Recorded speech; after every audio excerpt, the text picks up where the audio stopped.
Welcome to the Know Podcast with me, Nikki Spo. What is up, loves? You are listening to Nikki Spo Unveiled, a part of the Know where I get down and deep about the things I've been thinking about, going through, growing through, and finding my deepest inner knowing through. This part of my podcast is deeply personal. It's raw, it's real, it's the behind the scenes of my mind and heart where there's no front. We are removing the veil, and in time, we'll get into just how symbolic that really is for me.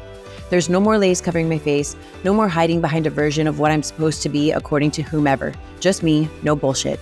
And if you've known me or have followed my journey for any length of time, you know that I don't dick around over here. This is the real deal. And today we are going to talk about how you are actually the magic in everything that you see.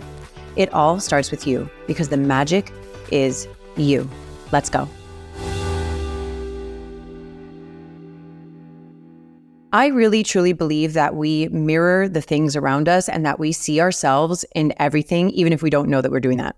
And conversely, I think that the things and beings around us mirror us as well.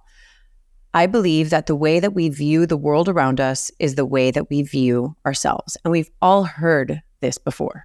It is a dance, though. The world around us responds to the energy that we give off. And sometimes, especially in relationships, I've asked myself the chicken or the egg question, like which comes first, your energy or mine?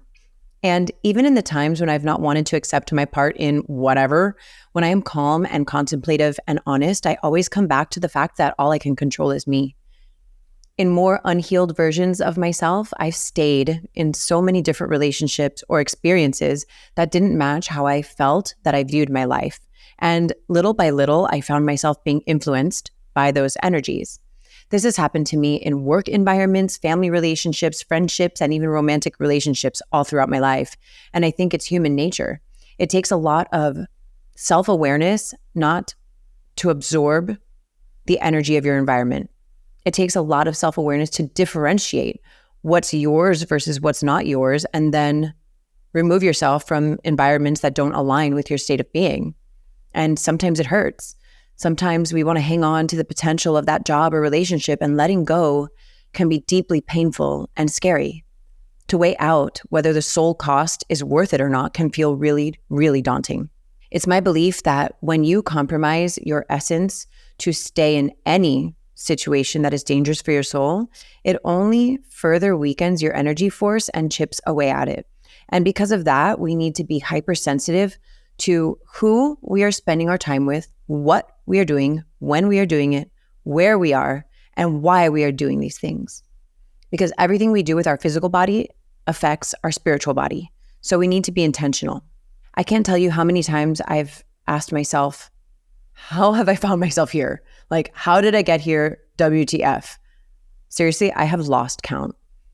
I think, my friends, a lot of it has to do with seeing the magic in things, which can be something that is so beautiful in our lives. And also, we have to monitor it, right? I consider myself to be an optimistic person. I think that I am the type of person who looks for magic. Growing up, my grandmothers, God bless their souls, and my aunts taught me in so many ways that magic was everywhere I looked.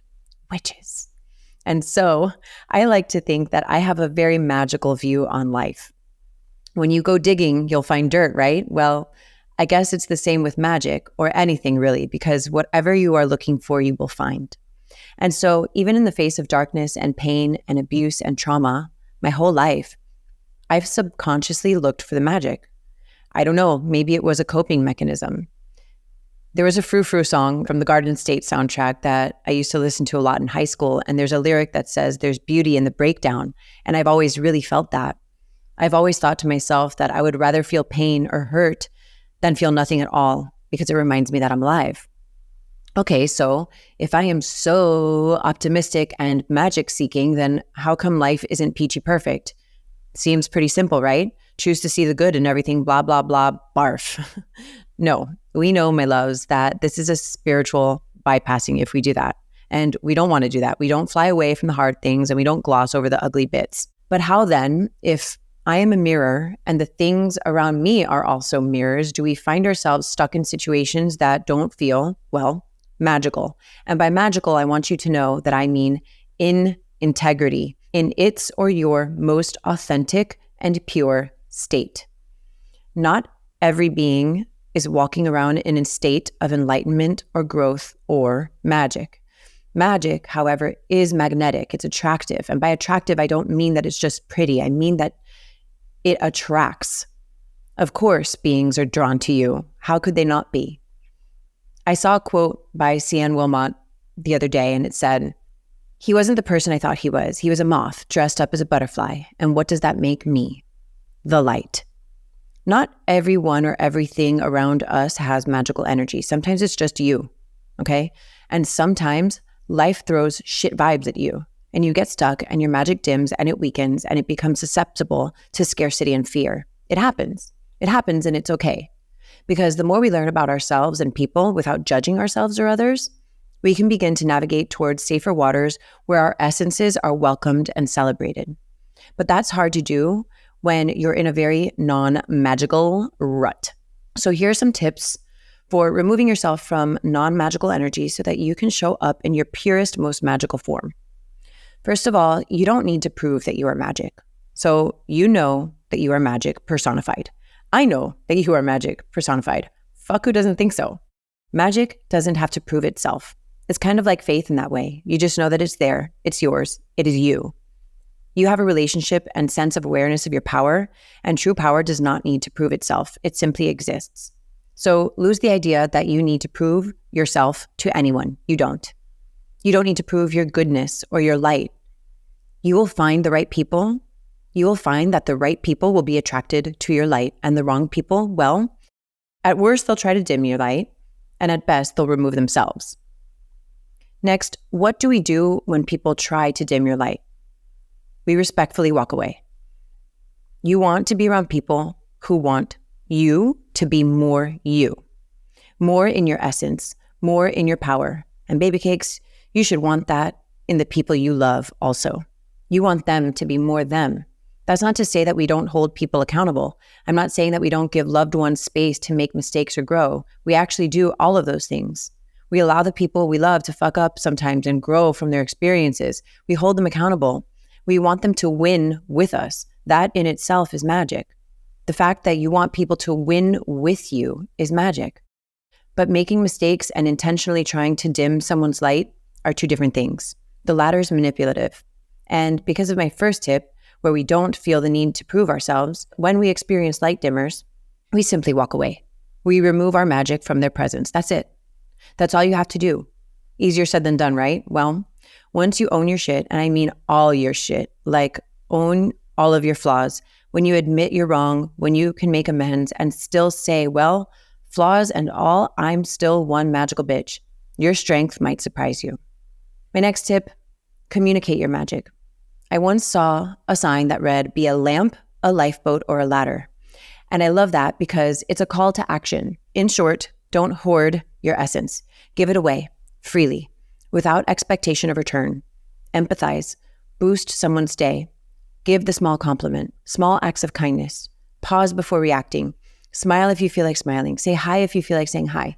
And again, don't do these things because you want something in return. When you give your magic away freely, it comes back to you.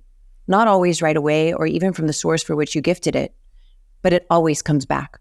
And that's the cycle of the law of attraction. I'm not saying to stay in situations that aren't good for you. I'm saying to exist in the world looking for the beauty in things. You are the magic is you. Tap into it and own it. It's a superpower and a secret weapon of sorts. So, quick recap. 1, magic doesn't need to prove itself. 2, walk away from people, places, and things that dim your soul light. And 3, communicate your magic in the way you walk through the world. If you're listening to this, it's because you were supposed to hear this message today. Pass on the sauce. Send this to your bestie and let him or her know how magical you think he or she is. Love you, light seekers and truth speakers. Over and out.